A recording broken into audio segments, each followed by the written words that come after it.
Hi hello नमस्कार, मी निशा माझ्या आणखीन एका नवीन व्हिडिओमध्ये तुमचं अगदी मनापासून स्वागत करते।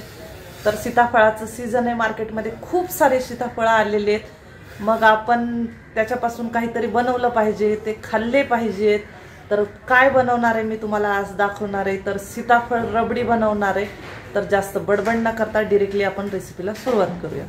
तर रबडी बनवण्यासाठीचं साहित्य मी तुम्हाला दाखवते। इकडे 1 लिटर म्हशीचं दूध घेतलेलं आहे, अर्धी वाटी साखर घेतली आहे, 5-6 पेढे घेतले म्हणजे दूध जास्त आठवावं लागत नाही। इन्स्टंट अशी आपली सीताफळ रबडी तयार होते। इकडे काही केशरच्या काड्या घेतल्यात मी, इकडे विलायची पूड घेतली आहे आणि इकडं सीताफळाचा गर काढून घेतलाय मी 1 वाटी।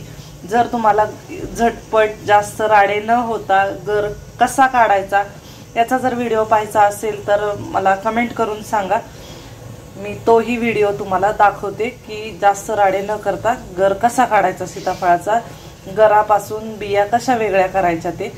तर इकडे मी गॅस चालू केलाय, दूध गरम करायला ठेवलंय आणि असतील तर ह्याच्यात ड्राय फ्रूटही घालू शकता तुम्ही, ज्याची त्याची चॉईस आहे। मला तर नाही आवडत सीताफळ रबडी ड्रायफ्रूट घातल्यानंतर, सीताफळाचा जो मेन फ्लेवर असतो तो त्याच्यातून निघून जातो असं मला वाटतं, म्हणून मी घालत नाही। पण तुम्हाला आवडत असेल तर तुम्ही नक्की घाला।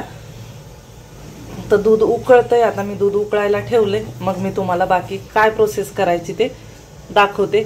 आणि साखरही मी अर्धी वाटी घेतली, कारण पेढेही गोड आहेत आणि सीताफळाचा गरही गोड असतो। तर ज्याच्या त्याच्या आवडीप्रमाणे साखर टाका, मी तर अर्धी वाटीच घालणार आहे।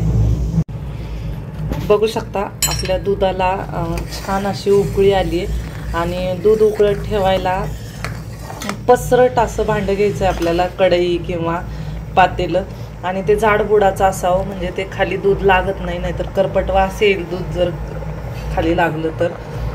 आणि पसरट भांडं घेतल्यावर आपलं दूध आटायलाही वेळ लागत नाही, पटकन आटतं। तर या स्टेजला मी आता केशराच्या काड्या घालून घेणार आहे, म्हणजे आपल्या दुधाला मस्त असा रंग येणार आहे।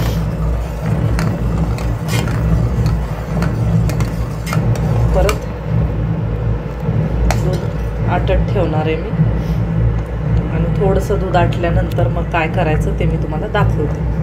बघू शकता केशर टाकल्यानंतर परत मी पेढे कुस्करून घातलेत त्याच्यात। परत आपल्याला छान असं बॉईल होऊन द्यायचं आणि पेढे घातल्यानंतर जास्त काही वेळ आपल्याला आटवत बसायची गरज नाही, झटकीपट आपलं दूध आटणार आहे। बघू शकता आत्ताच जरा घट्ट दिसायला आले, परत आपण उकळी काढून घेणार आहोत। बघू शकता बऱ्यापैकी आपलं दूध आटलंय आणि पेढे टाकल्यामुळे जास्त काही आटवत बसायची गरजही लागली नाही। या स्टेजला मी अर्धी वाटी साखर घालणार आहे आणि साखर घातल्यानंतरही आपलं दूध आता परत पातळ होणार आहे, कारण साखरेला पाणी सुटतं, म्हणून आपल्याला परत हे 5 मिनिटं छान असं उकळून घ्यायचंय। बघू शकता 5च मिनिटात साखर घातल्यानंतर दुधाला छान अशी उकळी आली आणि 5 मिनिटं उकळू दिल्यानंतर मस्त असं एवढंच आपल्याला दाटसर दूध हवंय। जसं जसं दूध थंड होईल तसं तसं घट्टपणा त्याच्यात वाढेल। आणि या स्टेजला आपण घालणार आहोत विलायचीची पावडर आणि गॅस बंद करून टाकणार आहोत आणि ही आपण ढवळून घेऊयात चांगली। आणि हे दूध आपल्याला आता थंड होऊ द्यायचे आणि मगच पुढची प्रोसेस करायची। बघू शकता हे जे रबडी म्हणा किंवा दूध म्हणा आपण बनवून ठेवलं होतं ते छान असं थंड झाले। मी तुम्हाला आता ह्याच्यामध्ये सीताफळाचा गर कसा मिक्स करायचा इतपतच घट्ट पाहिजे आपल्याला, मी तुम्हाला आता सीताफळ रबडी बनवून दाखवणार आहे।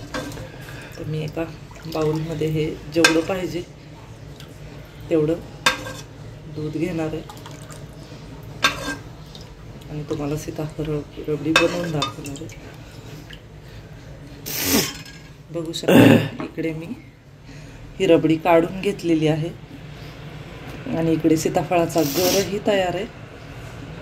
तो मी ह्याच्यात जेवढं घट्ट पाहिजे किंवा जेवढा सीताफळ गरा पाहिजे आपल्याला तेवढा आपण घालून घ्यायचा ह्याच्यामध्ये आणि परत एकदा मिक्स करून घ्यायचं आहे. पण रबडी पूर्ण थंड झाल्याशिवाय ही सगळी प्रोसेस करायची नाही आहे. बघू शकता छान असं मिक्स होऊ द्यायचं आहे. आणि फक्त गार्निशिंगसाठी थोडेसे पिस्त्याचे काप घालणार आहे, जेणेकरून ते दिसायला तर सुंदर वाटेलच. आणि दिसायला कुठलीही वस्तू सुंदर असल्यानंतर ती खायची इच्छा पटकन होते. तर टेस्टला तर ती एवढी भारी झालेलीच आहे. त्याचा जो आरोमा आहे, त्याचा जो सुगंध आहे, त्याच्यावरून ती लक्षात येते. पण दिसायलाही टेम्पटिंग दिसते. आता मी परत एकदा ह्याला अर्ध्या तासासाठी फ्रीजमध्ये ठेवणार आहे आणि मग दाखवते मी तुम्हाला की सीताफळ रबडी कशी तयार झाली. अर्धा तास फ्रीजमध्ये सेट केल्यानंतर बघू शकता डांडार तितकीच क्रीमी आणि घट्ट अशी, खावं की प्यावं अशी सीताफळ रबडी आपल्याला बनवून तयार झाली आहे. तर मी तर बनवली आहे. मार्केटमध्ये सीताफळही खूप आलेले आहेत. तर तुम्ही सुद्धा नक्की बनवा माझ्या पद्धतीने, झटपट इन्स्टंट अशी सीताफळ रबडी. आणि रेसिपी आवडली असेल तर एक लाईक नक्की करा आणि जाता जाता चॅनलला सबस्क्राईब करायला विसरू नका. भेटूया आपण एका नवीन व्हिडिओसोबत. तोपर्यंत व्हिडिओ पाहिल्याबद्दल धन्यवाद. मस्त खा, मस्त राहा, स्वतःची काळजी घ्या. भेटूया आपण एका नवीन रेसिपीसोबत. Bye bye.